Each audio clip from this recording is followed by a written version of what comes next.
지난주 바울이 재판은 이제 총독 베스도의 법정이나 사내들인 공의에서 더 이상 이 바울은 재판을 받지 않습니다. 이제 로마 황제에게 가서 이제 상소를 하기로 이미 결정이 됐습니다. 그 일 후에 이제 분봉왕 아그리빠와 버니게가 이 베스도를 찾아온 것이죠. 그러니까 신임 로마 총독에게 인사를 하기 위해서 이제 이 아그리빠 왕이 찾아온 것입니다. 그래서 함께 이 아그리빠 왕이 베스도와 여러 날 동안 연회도 하면서 서로 교제를 하면서 그리고 팔레스타인 이 지방의 문제들, 현안들을 이제 논의를 하다가 먼저 이 베스도가 마음을 열고 자신의 고민을 털어놓지 않았습니까? 그 고민의 내용이 뭐였습니까? 바로 전임 총독 벨릭스가 감옥에 남겨두고 간 사람 바울, 바로 그 사람을 자신이 재판을 했는데 모든 유대인들은 입을 모아서 반드시 죽여야 될 사람이라고 바울을 그렇게 고소를 했는데 자신이 재판을 해보니까 로마법에 의해서 사형을 시킬 만한 혐의를 찾지를 못한 거예요. 그래서 그의 청에 의해서 이제 로마 황제 앞에 상소를 하도록 허락을 했는데 문제는 이 바울을 로마로 보낼 때에 그 사람의 죄목을 뭘 정해야 될지 그것을 정하지 못했다는 거죠. 그래서 이 유대법과 유대의 전통에 박식한 이 아그리빠 왕에게 오늘 신문을 맡겨가지고 그래서 아그리빠 왕의 자문을 통해서 이제 이 베스도가 그 고소문을 만들기 위해서 다시 이 아그리빠 왕 앞에 이 바울을 세워야 되겠다. 여기까지가 우리가 지난주에 살펴본 중요한 이야기입니다. 그러면은 우리가 오늘 이제 본문으로 들어가기 전에 여러분, 바울은 예루살렘 성전에서 이제 3차 선교 여행을 끝내고 거기서 잡히지 않습니까? 그죠? 붙들린 이후에 그 이후에 자기 변론, 자기 변호를 몇 번을 했을까요? 5번을 합니다. 그러니까 제일 먼저 예루살렘 성전에서 잡혀서 군중들 앞에서 먼저 자기 변호를 먼저 하죠. 그리고 그 다음날 사내들 공의에 이제 붙잡혀 나가서 거기서 이제 대제사장 앞에서 자기 변호를 하죠. 그리고 그 다음에는 이제 가이사라로 내려와서 총독 벨릭스 앞에서 또 재판을 통해서 변호를 하죠.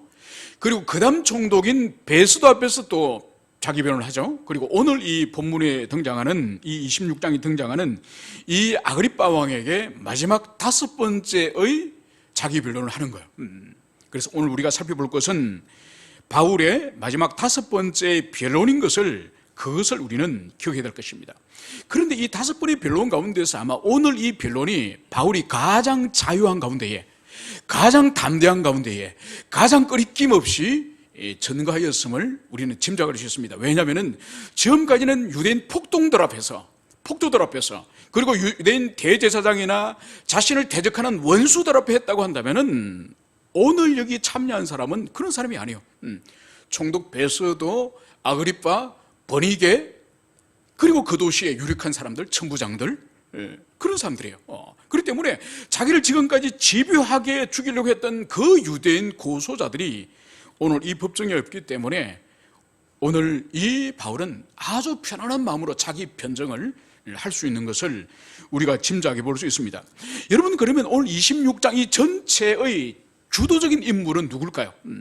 주도적인 인물은 오늘 여러 사람이 이 청문회에 참석을 했지만은 오늘 26장 1, 2절에 보면은 누가가 이렇게 기록을 하고 있습니다. 아그리빠가 바울에게 이제 어떤 말을 하는 것을 볼 수 있습니다. 그리고 이제 바울이 아그리빠 왕이요. 그러니까 26장 안에서 이 바울이 계속 자기 진술을 하면서 계속 왕이요, 아그리빠 왕이요, 이 말을 계속 반복합니다. 그렇게 본다고 한다면은 이 26장의 중심적인 인물은 바울과 아그리빠 이 왕이 바로 신문자이고 또 자기 변호자인 것을 볼 수 있는 것이죠. 그래서 이 두 사람이 오늘 이 26장의 중심적인 인물이라는 것을 볼 수 있습니다. 이제 아그리빠 왕이 바울에게 이제 자기 진술을 하도록 허락을 한 이후에 이제 이 바울은 손을 들어서 이제 경의를 표한 이후에 자기 진술을 하는 것을 여기서 볼 수 있습니다. 그러면서 바울이 제일 먼저 하는 말이 바로 유대인들의 고발에 대해서 자신이 아그리빠 왕 앞에서 변명하는 것을 다행으로 여깁니다. 이것을 다행으로 여긴다고 오늘 말하는 거예요. 지금까지 유대인들 앞에서나 대제사 앞에서나 아니면은 벨릭스나 베스도 앞에서 다행으로 여긴다고 말한 적이 없습니다. 이 의미가 뭘까요? 그것은 바로 지금까지 다른 총독들 앞에서는, 특히 베스도 앞에서는 진술할 때에, 왜냐하면 베스도는 신임 총독이에요. 유다 지방에 어떤 전통과 문화와 율법과 관습이 있는지를 이 베스도는 전혀 몰라요. 그렇기 때문에 지난번에 우리가 베스도의 재판을 우리가 살펴봤지만은 베스도는 확신을 못하는 거죠. 그래 확신을 하여서 이 사람이 죄가 없으면은 석방을 해야 되는데 분명한 유대교적인 확신이 없으니까 다시 또 감옥으로 넣는 것을 볼 수 있습니다. 여러분, 그렇기 때문에 이 신임 베스도는 이 유대 문화와 종교에 대한 이해가 전혀 없는 것에 비해서 이 아그리빠는 유대인과 유대 종교와 유대 관습에 대해서 아주 탁월한 정통적인 그런 사람이에요. 그래서 실제로 로마 제국 안에서 유대인과 유대 종교의 문제가 일어날 경우에 자문을 이 아그리빠 왕에게, 이 전문가 입장으로서 이 아그리빠 왕에게 자문을 들을 정도로 이 사람은 정통한 유대교와 유대인 사회에 대한 전문가로 알려져 있음을 볼 수 있습니다. 여러분, 이 유대 지방은 로마 제국 안에서도 아주 골치 아픈 지역이에요. 골치 아파요. 그래서 유대 지역으로 총독으로 가기를 사람들은 별로 좋아하지 않습니다. 왜냐하면 거기에서는 수시로 반란을 일으키고 수시로 여호와의 그 유일 신앙 때문에 로마 제국의 그 다신교와 충돌하여서 많은 문제를 일으키는 거예요. 그래서 로마 총독으로 있던 사람들이 온전히 돌아간 사람이 별로 없습니다. 다 불려가서 죽임을 당하거나 총독들이, 아니면은 파면되거나 이런 일들이 흔한 것이죠. 그럼 이 베스도가 그렇다고 한다면은 이 아그리빠는 정확하게 알고 있는 것이죠. 그래서 이 유대인들이 가지고 있는 유대인들의 유대인들의 모세 율법, 그리고 율법에 근거한 명절, 절기들, 그리고 할례를 행하는 문제, 그리고 제사의 문제, 그리고 제사를 드릴 때 그 제물의 문제, 그 제물을 성전에서 사고 파는 문제, 그리고 성전에 와서 성전세를 바칠 때에 로마 돈을 이제 성전 세겔로 환전할 때에 그 환전한 이 이익금, 그 이익금이 어떻게 분배되고 사용되는지, 이 모든 것에 대해서 이 아그리빠는 정확하게 이해하고 있는 거죠. 그래서 자기 문제를 정확하게 이해하고 있는 이 아그리빠에게 바로 재판을 받는, 청문을 받는 이것을 다행으로 여긴다. 이것을 바울이 여기서 말하고 있습니다. 그러면서 오늘 바울은 4, 5절에서 이제 자신의 성장 과정과 종교적 배경을 이제 오늘 여기서 말하고 있습니다.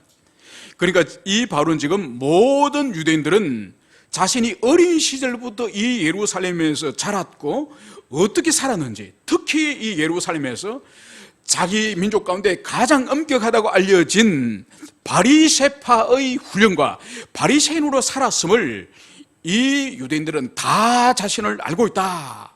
그것을 말하고 있습니다. 여러분, 성경은 이 바울이 정확히 몇 살 때 예루살렘으로 올라와서 어떻게 성장하고 어떻게 자랐는지 정확한 기술은 없습니다.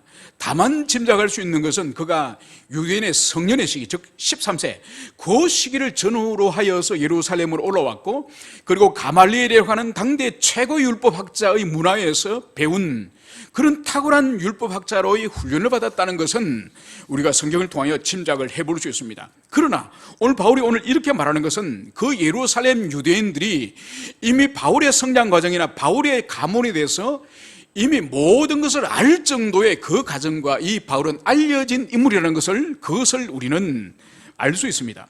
그러면서 오늘 바울이 사용하는 이 언어들을 우리가 잘 관찰해 볼 필요가 있습니다.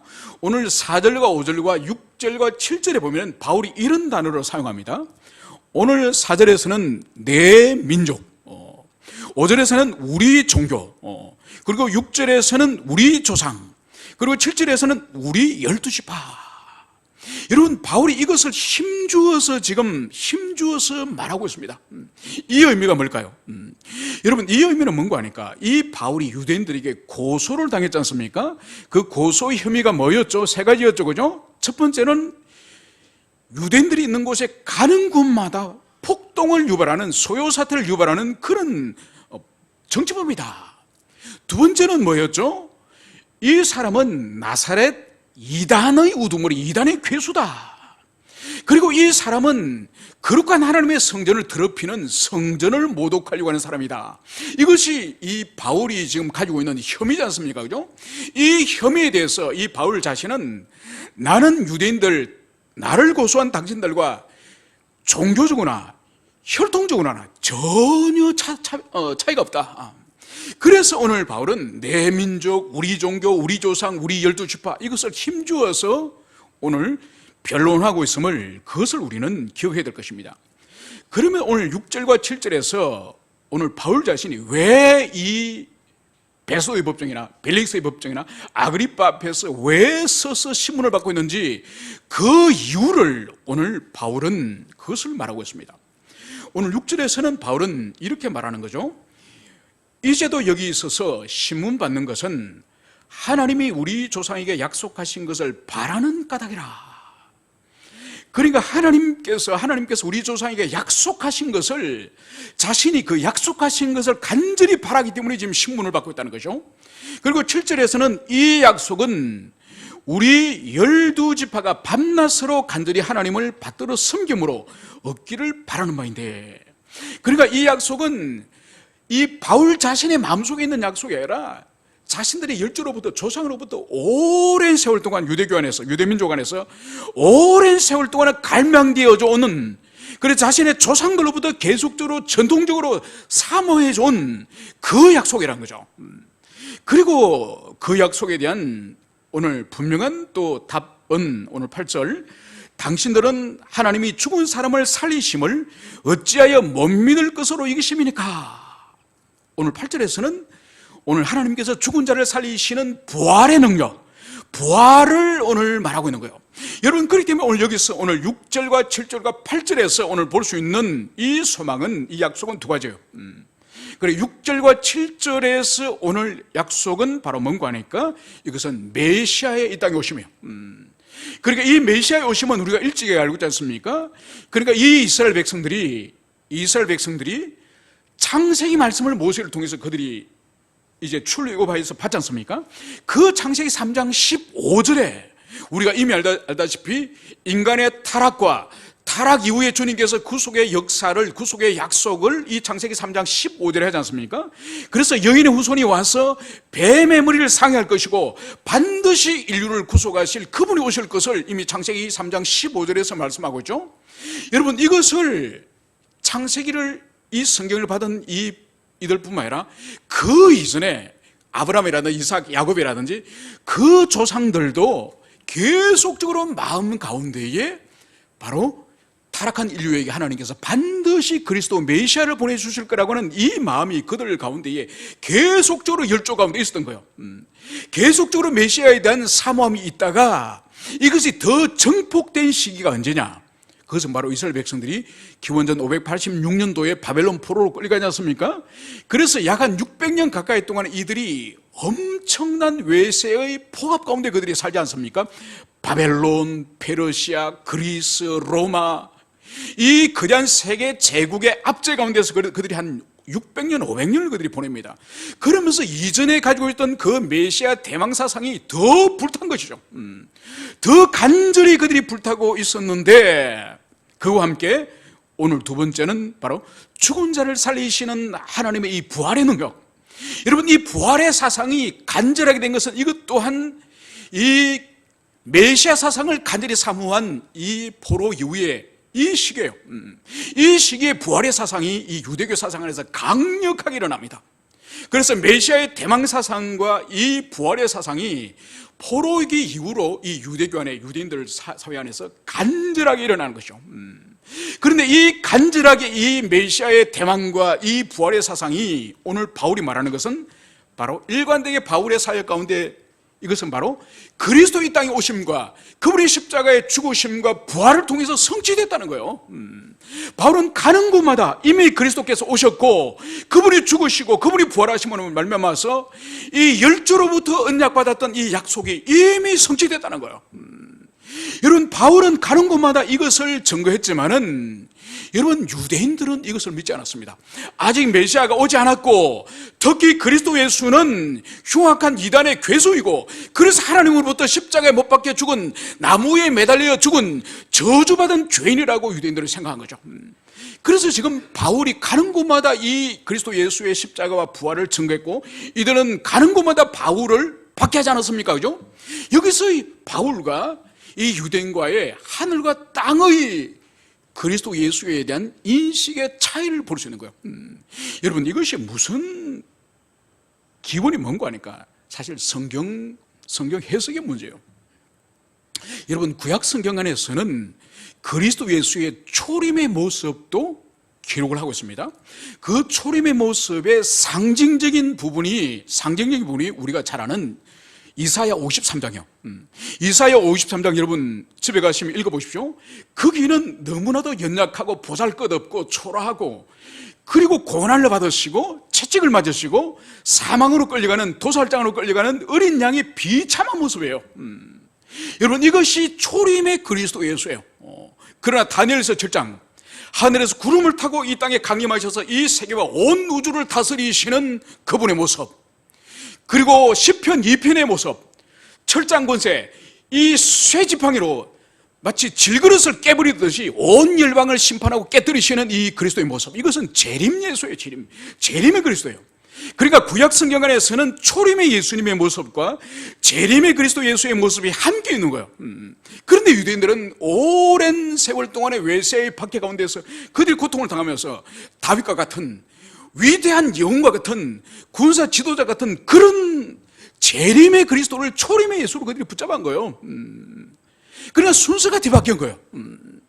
그래서 바울은 초림의 예수님은 연약하시고 고난당하시고 죽으시고 부활하신 그분을 증거하였는데, 이것을 이 유대인들 받아들일 수 없는 거죠. 그래서 예수님도 죽였고 바울도 죽이려고 하는 것을 볼 수 있는 것이죠. 오늘 우리가 볼 수 있는 것은 이제 이 청문회에 참석하고 있는 이제 이 사람들에게 오늘 바울은 오늘 8절에서 당신들은 하나님께서 죽은 자를 살리심에 대해서 어찌 못 믿습니까? 그러면서 그들의 불신앙을 이야기를 하면서 오늘 바울 자신이 자신의 예전에 그리스도 안에 중생하기 전에, 회심하기 전에 자신의 영혼의 상태, 자신의 삶을 오늘 진술하는 것을 여기서 볼 수 있습니다. 그것이 바로 10절과 11절이죠. 자신이 그리스도 안에 들어오기 전에 얼마나 사악하고 얼마나 악하게, 얼마나 그리스도와 교회를 박해하는 그런 존재였는지, 지금 여전히 회심하지 않은 사람들 앞에 앉혀두고 자신도 지금 당신들과 똑같은 삶을 과거에 살았다, 이 영적인 동질감을 오늘 여기서 이야기하고 있음을 볼 수 있습니다. 그것이 바로 뭐죠? 10절에서는 예루살렘에서 대제사장에게 고난을 받아서 성도들을 감옥에 가두고 또 그들을 죽이는 일에 자신이 참여하였다, 이것을 진술합니다. 여러분, 우리가 알다시피 이 사도행전 8장에 보면은 이제 초대교회가 스데반의 죽음과 함께 흩어지면서 그 가운데 교회를 맹렬하게 박해하는 이 박해자의 지도자가 한 사람 등장합니다. 그 사람이 바울이에요. 그래서 그 바울을 누가는 교회를 박해하는 그의 모습을 이 사도행전 8장 3절에서는 이렇게 기록을 하고 있습니다. 교회를 잔멸할세. 그리고 얼마나 교회를 박해하고 성도를 박해했으면 누가는 바울을 향해서 교회를 잔멸할세, 각 집으로 들어가 남녀를 끌어다가 옥에 넘기리라. 여러분, 이 바울에게는 여자라고 봐주지 않았어요. 여자라 할지라도 예수를 믿는 사람은 여자라도 체포해가지고 옥에 쳐넣는 그런 아주 무지막지한 사람임을 누가는 일찍이 그것을 말씀하고 있는 거예요. 그리고 오늘 여기서 그들을 죽이는 일에 찬성했다. 여러분, 우리가 이미 알다시피 서대반을 죽일 때 바울의 역할이 뭐였습니까? 성경이 바울의 역할을, 바울도 돌멩이로 쳤다고 그런 기록은 없습니다. 바울이 돌멩이로 사람을 때려 죽이는 그 박해자들의 옷을 맡았다는 거예요. 여러분, 우리가 예전에 살펴봤던 건 옷을 맡았다는 의미는 뭔가요? 이것은 이 스데반을 죽이는 일에 주도적으로 음모를 꾸미고 사람을 동원하고 선전선동을 해서 사람을 흥분시키는 그 일에 바울이 주도적인 인물이라는 거예요. 그래서 그 일이 나중에 산헤드린 법정이나 유대교 안에서 문제가 됐을 때는 옷을 맡은 이 바울이 보정하겠다는 거예요. 죽일 놈을 죽이는 건데 왜 그러냐고.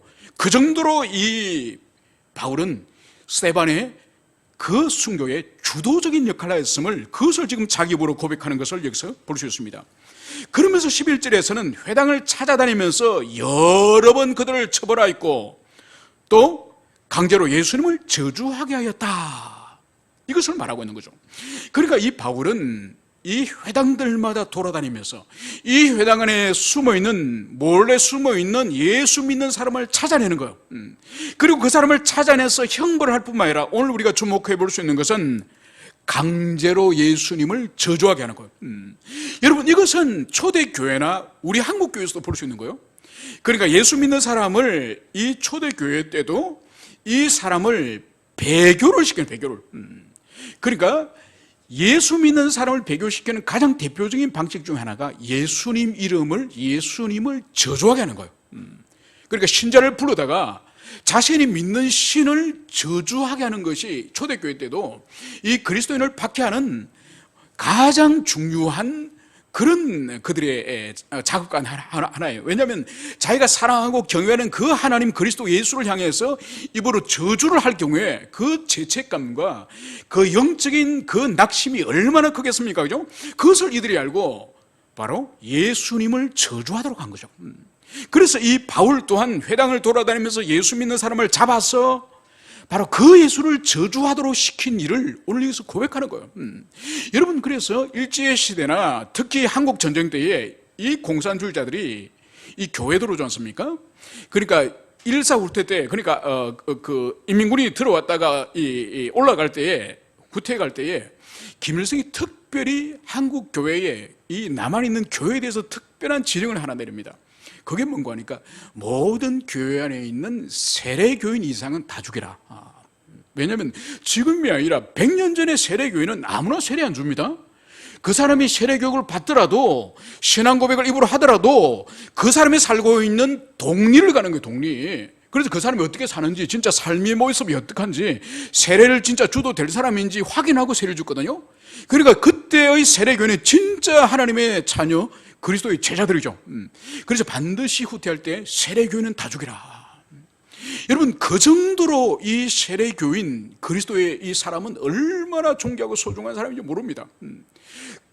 그렇기 때문에 그런 사람들을, 그런 그리스도인들을 그렇게 죽인 거죠. 그리고 또 십자가를 교회 마당에 이제 눕혀놨습니다. 그리고 그 십자가를 밟고 가게 하는 거예요. 그래, 그것을 밟고 가면은 살려둡니다. 밟지 않는 자는 그 자리에서 총으로 쏘아주는 거죠. 여러분, 초대교회 때는 얼마나 이런 일이 흔한지 모릅니다.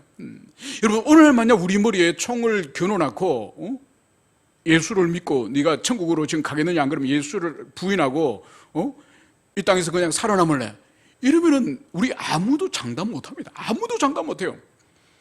여러분, 우리 그 일제세대 이 조선교회가 1938년 가을 노예 때 신사참배를 총에서 기리하거든요. 여러분, 총에서 38년 가을에 기리하는데 실제적으로 대부분의 70%의 노예가, 70% 교회가 총에 결의도 하기 전에 스스로 자원하여서 신사참배를 미리 사전에 다 했습니다.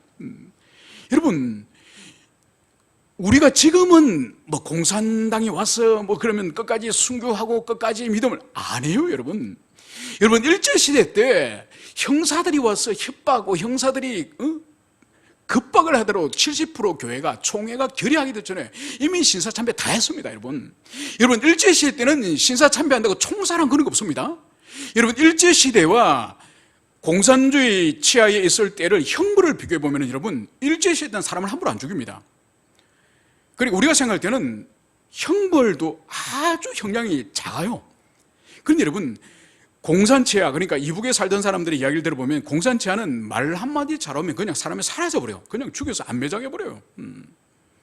여러분, 그렇기 때문에 어떤 박해 시대가 올 때에 대부분 교회는 다 배교한다고 그걸 봐야 돼요. 한 1% 정도의 교회와 성도들은 신앙을 지키다가 순교하지만 99%는 다 배교해요. 우리 이미 그걸 경험했습니다. 우리 한국교회는 이미 일제시대 때 99% 이상의 성도들은 다 배교했습니다. 다 신사참배 가서 다 절하고, 여러분 오늘 같은 주일날 되면 어떻게 하는지 아십니까? 예배 시작하기 전에 우리가 다 일어나서 동경에 있는 일본을 향해서 먼저 참배를 하고 예배를 드립니다. 100% 교회 다 했다니까요. 물론 그런 예배 참석하지 않고 집에서 이제는 개인적으로 신앙하는 사람 극소수의 사람이 있겠죠. 극소수의 사람 빼고는 100% 교회가 이미 총회에서 가결했기 때문에 다 하는 거예요. 이거는 종교 문제가 아니라 국가에 대한 한국 시민으로서의 예의다. 이것이 목회자들이, 성도들이 그것을 가르치는 거예요. 그렇기 때문에 아무 죄책감 없이 우리가 합시다. 이거예요, 여러분. 여러분, 바울이 가는 곳마다 예수 그리스도를 저주를 시키면서 거짓을 했다는 거예요. 여러분, 그렇기 때문에 우리가 배교의 세대라, 어떤 강압의 시대가 오는 것을 쉽게 생각해서는 안 됩니다. 왜냐하면 국가 전체의 교회가 한꺼번에 배교로 넘어갈 수 있는 것이 바로 우리가 원하지 않는 신앙의 자유를 잃게 되면은 우리는 이미 경험했습니다. 우리는 일제시대 때 이미 배교를 경험했고, 우리 이미 한국 전쟁 때 이미 경험했습니다. 여러분, 6.25 사변 때 서울에 인민군이 들어와서 서울에 남겨진 목회자들과 그리스도인들이 뭐 했는지 아십니까? 북한 군인들이 서울 점령했으면 성전 기념 예배, 김일성 장군을 위한 성전 기념 예배를 다 드렸습니다, 여러분. 여러분, 총칼 앞에서는 장사가 없는 거예요. 여러분, 그런 시대가 일어나지 않도록 깨어서 그 나라와 그 사회를 지켜야지, 아무 생각 없이 이 나라가 넘어가면은 100% 배교합니다. 약 1% 정도는 남겠죠, 순교자. 여러분, 그 외에는 다 배교의 시대로 들어가는 거예요. 오늘 바울 보십시오. 자신이 그러한 삶을 살았음을 오늘 여기서 그것을 고백하고 있지 않습니까? 이제 이 바울은 그런 사악한 그리스도 교회를 박해하던 그런 앞잡이로서 살아가다가, 그런데 왜 자신이 지금 수십 년 동안 가는 도시마다 복음을 전하고 가는 도시마다 유대인들에게 박해를 받으면서 이 짓을 왜 하는지, 그 계기를 오늘 12절과 13절에서 오늘 설명하고 있습니다. 그것은 바로 대제사장들의 공문을 이제 위임받아서 이방인 도시 다메섹까지 이제 예수 믿는 사람을 이제 체포하러 이제 가다가 거기서 경험한 생애적인 자기 생애를 뒤집는 그런 사건을 오늘 여기서 기록을 하고 있습니다. 그것이 바로 길에서 만난 초자연적인 사건을 오늘 여기서 진술을 하게 되는데, 오늘 13절에서는 오늘 바울은 이렇게 진술합니다. 하늘로부터 해보다 더 밝은 빛이 나와 내 동행들을 둘러 비추는지라. 여러분, 하늘로부터 해보다 더 강력한 빛. 여러분, 누가는 이 바울이 다메섹의 정오쯤에, 정오 무렵에 이제 다메섹에 도착하였음을 그것을 기록하고 있습니다. 여러분, 이 팔레스타인 지방에는 아침 저녁으로 이동해요. 아침 저녁으로 일을 해요. 정오 무렵은 일을 안 해요. 그 시간에 다 쉬거나 낮잠을 자는 시간이에요. 그런데 이 바울이 이 다메섹에 있는 예수 믿는 사람들을 얼마나 빨리 해치고 싶고 빨리 그들을 박해하고 싶은 그 정오심과 열정이 강했던지 간에 이 동행들하고 쉬지 말고 이 대낮에도 빨리 들어가서 그들을 박해하자, 이런 악한 열정을 가지고 이 다메섹으로 정오 무렵에 들어갔음을 볼 수 있습니다. 그리고 여기서 볼 수 있는 것은 하늘의 해보다 더 밝은 빛. 여러분, 팔레스타인의 그 하늘에 구름 하나 없는 그 쫙볕, 그 태양빛하고 비교할 수 없는 강력한 찬란한 빛이 이 바울을 비롯하여 모든 사람들이 그 자리에 넘어질 정도로 강력한 빛이 하늘로부터 임하였음을, 그것을 여기서 보여주고 있습니다. 그리고 거기서 끝나는 것이 아니라 하늘로부터 이제 소리가, 이제 하늘로부터 어떤 음성이 들려져 왔습니다. 그 음성이 바로 히브리 말로 사울아 사울아 내가 어찌하여 나를 박해하느냐, 가시채를 뒷발질하기가 내게 고생이니라. 여러분, 하늘로부터 들려온 이 바울에게 향한 이 말씀 가운데에 앞부분은 우리가 바울이 다른 성경의 다른 부분에서도 진술한 말씀이에요. 사울아, 내가 어찌 나를 박해하느냐. 이것은 우리가 이미 고찰한 말씀입니다. 바울은 한 번도 바울은 주님과 밥을 먹어본 적도 없고 대면한 적도 없고 만난 적이 없지만은 오늘 주님께서는 주님의 몸이신 이 성도들, 교회인 이 성도들을 박해하고 괴롭히고 그들을 죽이는 것을 바로 교회의 머리이신 예수님을 오늘 박해하는 것으로 주님 그것을 말씀하십니다. 이것은 우리가 일찍이 살펴봤고 오늘 뒷부분에 있는 가시채를 뒷발질하기가 내게 고생이래라. 여러분 이것이 도대체 무슨 의미일까요? 여러분 이것은 그 당시에 이 농경문화, 이 히브리 문화를 우리가 이해할 필요가 있습니다. 바로 뭔가 하니까 이 땅을 밭을 이제 쟁기질 할 때에 이 소를 가지고 땅을 갈지 않습니까? 그런데 이 소가 이 주인의 말을 잘 안 들을 때가 있지 않습니까? 잘 안 들을 때 이 소를 억하기 위해서, 통제하기 위해서 하는 방식이 바로 뭔가 하니까 이 가시채예요. 그러니까 소를 앞에 이제 쟁기를 목에 걸어가지고 이끌고 갈 때에 빨리 가자 그러는데 이 소가 안 갈 때가 있지 않습니까? 안 그러면 오른쪽으로 가자는데 왼쪽으로 간다든지 마음대로 주인의 말을 안 듣지 않습니까? 그때에 이 긴 막대기 끝에 뾰족한 이 뾰족하고 날카로운 이 쇠가 달려 있거나 안 그러면 날카로운 이 짐승의 뼈가 달려있는 이게 가시채예요. 그걸 가지고 이 소가 말을 가야 되는데 가지 않고 멈춰서 있으면 그것을 때리는 거죠. 찌르는 거죠. 그러니까 얼마나 통증이 있겠습니까? 그 자극으로 멈춰있던 이 소가 앞으로 나가든지 오른쪽으로 가야 될 이 소가 자꾸 왼쪽으로 갈 경우에 자극을 준다든지 이렇게 하는 도구가 가시채예요. 여러분 오늘 예수님의 말씀이 바울에게 뭘 말씀을 하고 있죠? 가시채를 뒷발질하기가 내게 우선이다.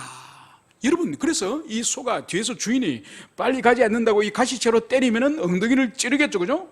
그러면 앞으로 나가야 돼요. 그런데 미련한 소 가운데서, 미련한 짐승 가운데서 앞으로 나가지 않고 뒤에서 찌른다고 뒷발질하는 거야. 여러분 뒷발질하면 어떻게 됐습니까?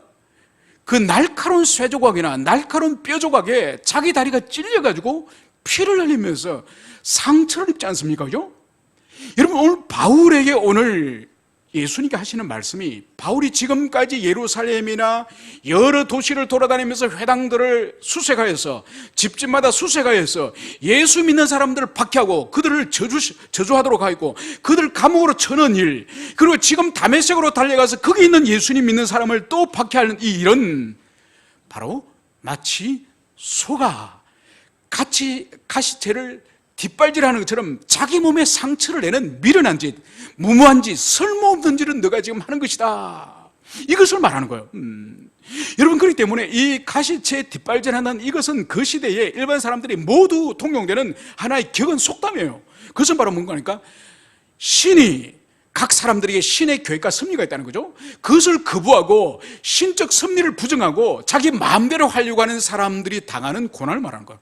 그러니까 이 시대가 그리스 로마의 문명이지 않습니까? 그러니까 그리스 로마의 제우스 신을 비롯하여서 그 신의 사람들이 섭리를 다 계획을 받고 있다고 보는 거죠. 그래서 신의 어떤 계획이 그 사람에 있는데 그것을 거부하고 몸부림치는 것은 그 사람 인생에 아무런 도움이 될 뿐만 아니라 고생만 한다는 고생만. 그래서 오늘 주님께서 너가 교회를 찾아다니면서 성도들을 박해하고 그것을 해봤자 너만 고생을 한다, 이것을 말씀하시는 거죠. 여러분 이 가시채는 오늘날도 우리 인생에 있죠, 그죠? 우리 인생에 있습니다. 그리고 하나님께서 자기 자신과 자기 가정과 자신의 일과 자신의 삶에 하나님의 섭리와 계획이 다 있는 거예요. 여러분 우리가 명확히 알지 못해서 그렇지 다 주님께서 우리에게 다 있습니다.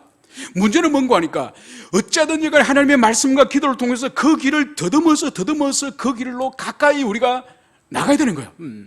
그런데 그 길을 전혀 무시하면서 전혀 하나님을 던지고 살아갈 때에 그 삶이 가시채에 뒷발질하는 미련한 짓이라는 거예요. 그러니까 인생이 고생을 사사한다는 이유가 바로 그거예요. 그래서 우리 그리스도인은 끊임없이 생각이 될 것은 과연 이 길이 하나님께서 나에게 주시는 길일까? 내가 이렇게 하기를 주님이 바라실까? 이것을 주님께서 기뻐하실까? 이것을 끊임없이 삶에서 고민해야 되는 거예요.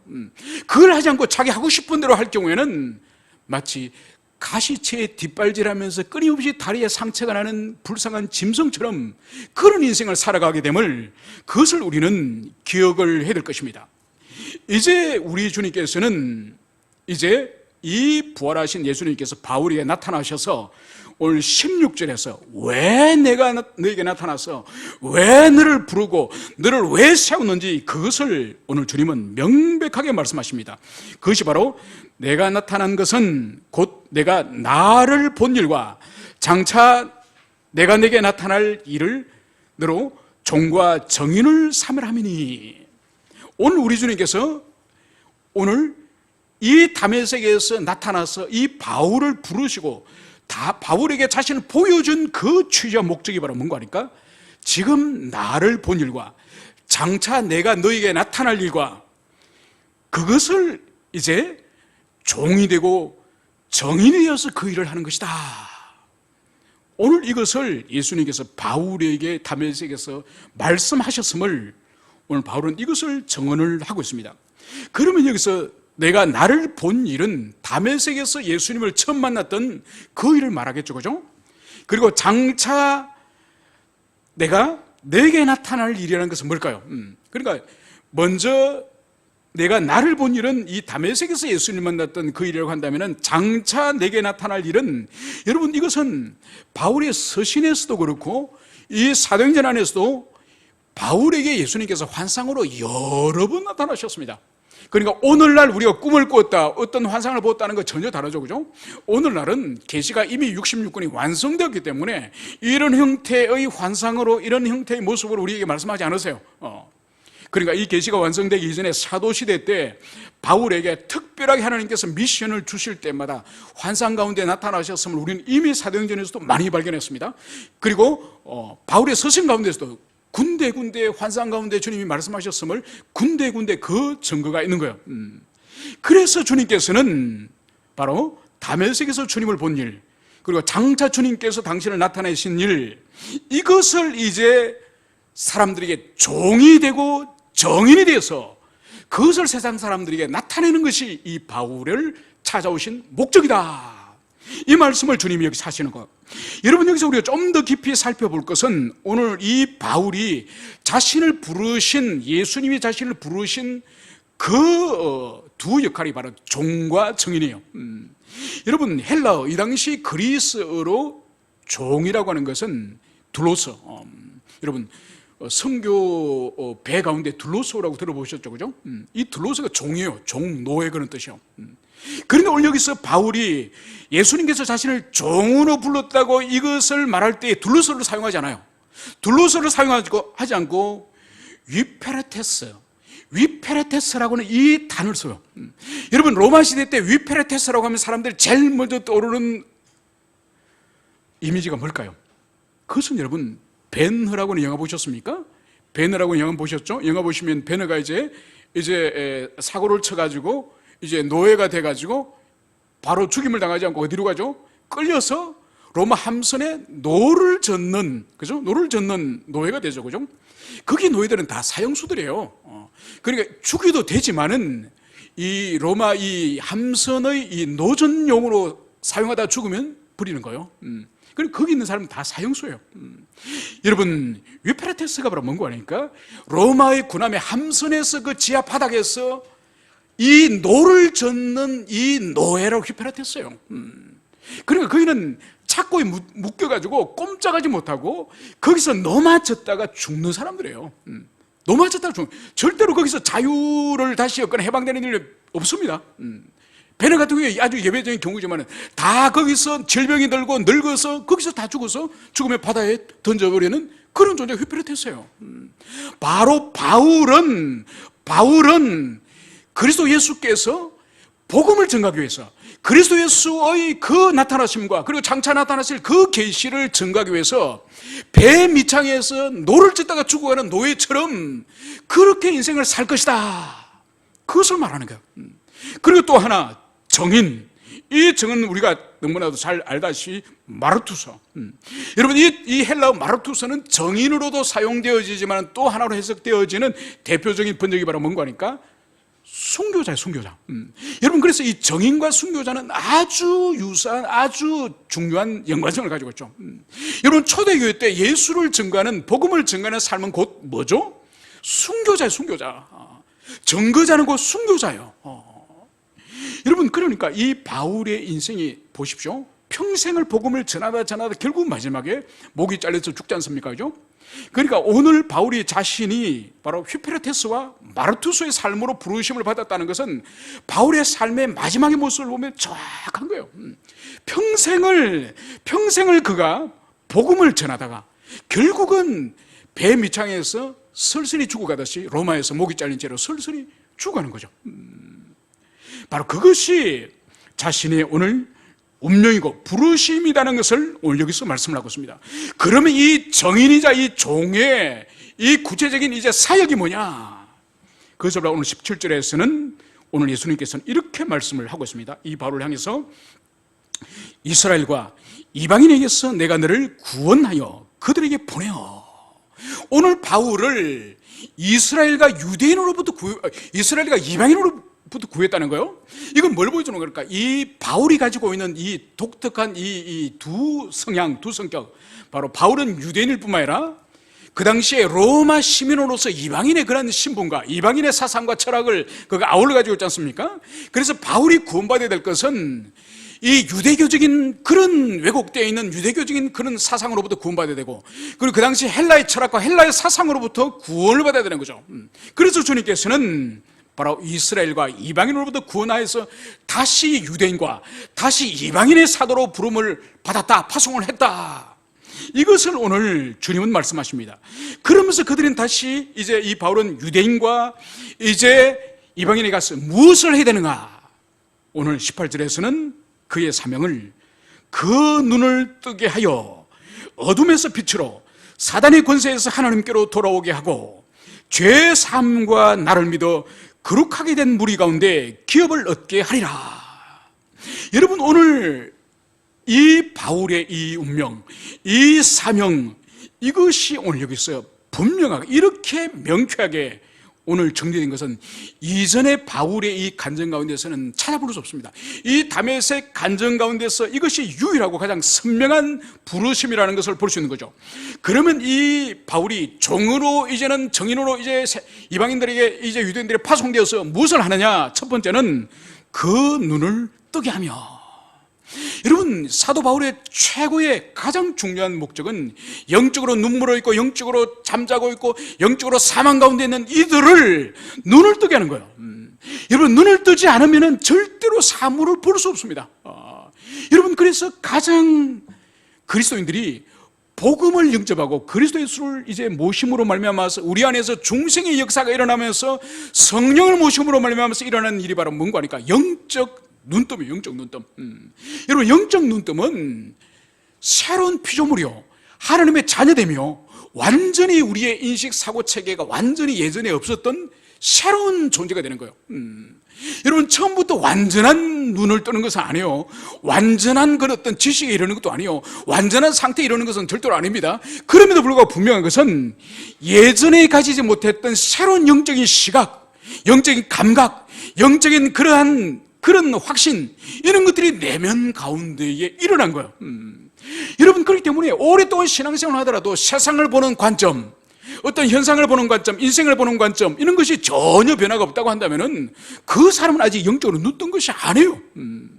여러분, 그렇기 때문에 구체적으로 오늘날도 마찬가지예요. 오늘날로 보세요. 완전 대한민국이 패닉 상태에 지금 들어갔지 않습니까? 중국 다음으로 세계 두 번째로 지금 이 코로나 바이러스의 이 가장 큰 데미지를 지금 우리 한국이 입었습니다. 지금 외신에 의할 경우에는 지금 벌써 여러 나라들이 벌써 한국인들을 벌써 입국 금지를 시키는 거예요. 여러분, 이것이 계속될 경우에는 이제 한국은 중국과 똑같은 그런 혐오스러운 국가로 이제 전락하는 거예요. 여러분, 그렇기 때문에 우리에게 있어서 얼마나 우리가 이런 일에 있어서 영적 안목을 가지는 것이 얼마나 중요한지 몰라요. 여러분, 보십시오. 이번 이 일에 특별히 하나님이 다루시는 것을 우리가 영적으로 눈을 떠야 돼요. 발원지가 어디죠? 발원지가 시발지가 중국이에요, 중국. 중국에서 이 문제가 터진 거예요. 여러분, 중국은 이미 알다시피 신장 위구르의 거기 이슬람 교도들, 물론 그 사람들이 이슬람 교도들이에요. 100만 이상을 강제 수용소에 엄밀하게 그 사람들을 가두어서 지금 학대를 하고 있습니다. 그리고 사람들 인신매매를 국가가 암묵적인 상태에서 국가가 그것을 용인하지 않습니까? 그래서 인신매매 가운데서 성매매도 있고, 특히 사람의 장기 밀매, 전 세계 장기 밀매, 장기 생산지가 중국이에요, 중국. 그것도 살아있는 사람의 장기를 떼가요. 여러분, 그리고 모든 사람들이 길에만 나서면은 길에 모든 이 안면 인식을 하는 시스템이 중국에 다 깔렸습니다. 몇억 개의 카메라가, 3억 개의 카메라가 이 중국 모든 도시에 깔린 거예요. 길만 나서면 그 사람이 누구랑 만나고 무슨 짓을 하는지 모든 것이 감시되는 사회예요. 여러분, 교회를 파괴하는 걸 봤습니까? 어떤 지역에는 대낮에 교회에 TNT를 터뜨려가지고 그냥 폭삭 주장케 하는 데가 있는가 하면은 교회 건물 자체 석유를 끼얹어가 그냥 불을 지르서 태우더만요. 여러분, 천인공노하는, 그리고 교회 안에 십자가를 떼도록 하고 시진핑의 사진을 붙이고, 성경 대신에 성경 안에서 어떤 부분은 성경 안에서 삭제를 시키고 편집을 시키고 십계명을 바꾸고, 여러분, 천인공노할 일이 중국에 일어난 거예요. 하나님이 살아계시는데 그것을 내버려 두겠습니까? 인내하고 기다리셨지만은, 여러분, 우리 한국을 보십시오. 한국에 왜 다른 나라가 아니고 이 세계 수많은 나라 가운데서 한국을 또 중국 땅으로 지금 지독하게 주님이 지금 다루고 있습니까? 지독하게. 그리고 거기에 지금 사용되고 있는 또 악한 도구 중에 하나가 신천지고, 신천지. 여러분, 이 모든 일을 영적으로 봐요, 영적으로. 하나님의 손길이 있는 거예요. 하나님의 손길이 우연히 일어난 일이 아니에요. 우연히. 여러분, 그래서 보세요. 이집트에서 하나님께서 10가지 재앙 가운데서 거기에 2가지 재앙이 특별히, 거기 온역과 질병이 있지 않습니까? 질병, 전염병. 여러분, 똑같은 거예요. 여러분, 지금도 일어난 이 전염병은 전자현명으로 봐야 되는 이 생명체 가운데 가장 작은 바이러스의 작용. 여러분, 이 가장 작은 이 바이러스에 의해서 지금 세계가 뒤집어지는 거예요. 하나님께서 이 세계를 뒤집고 인류의 큰 두려움과 하나님에 대한 경외심을 불러일으키는 것은 핵무기가 터지고 전쟁이 나야 되는 거 아니에요. 가장 미세한 그 바이러스를 통해서 이 인간들을 뒤집어 버리는 거예요. 여러분, 그렇기 때문에 이 현상들을 세상 사람들은 막 두려워하고 그러더라도 영적으로 하나님이 지금 일하고 계신다. 하나님이 당신의 권능과 당신의 속성을 지금 드러내고 있다. 이걸 우리가 생각을 하면서 하나님 앞에 겸비하게 우리의 죄를 회개하고 우리가 참여하고, 그리고 보십시오. 소돔 고모라가 왜 멸망했습니까? 죄인이 많아서가 아니에요. 성경이 말하면서 의인 10명이 없기 때문에 하나님의 심판이 임한 거예요. 그래서 우리에게 필요한 것은 중국과 중국 교회와, 그리고 이 땅을 하나님께서 정말로 불쌍히 여기시고 악인들과 죄인들이 참여하는 역사, 그래서 모든 사람들이 이 일을 통해서 하나님께 돌아오는 역사가 일어나게 해달라고, 그걸 우리가, 교회가 기도해야 되는 거예요. 이것이 바로 영적 눈뜸이에요. 이것이 바로 복음 전파를 통해서, 중생자를 통해서, 회심자를 통해서 눈이 떠짐으로 말미암아서 세상이 그냥 흘러가는 대로 인식하는 것이 아니라 하나님의 손길을 그곳에서 발견하면서 영적 눈뜸이 있음을 보여주는 거죠. 그리고 그것은 바로 어둠에서 빛으로, 사단의 권세에서 하나님께로 돌아오는 일. 여러분, 왜 우리가 복음을 전가하고 왜 우리가 그리스도 예수를 영접해야 되는 거 하니까, 바로 뭔가 하니까 평생을 어둠에 살아가고 평생을 사단의 그 권세 아래 살아가던 신음하는 영혼의 그 상태에 있는 사람들로 하여금 빛으로 나오고, 그리고 하나님 앞으로 나와서 하나님의 통치를 받게 하는 그 삶을 위해서 우리가 복음을 전가하는 거예요.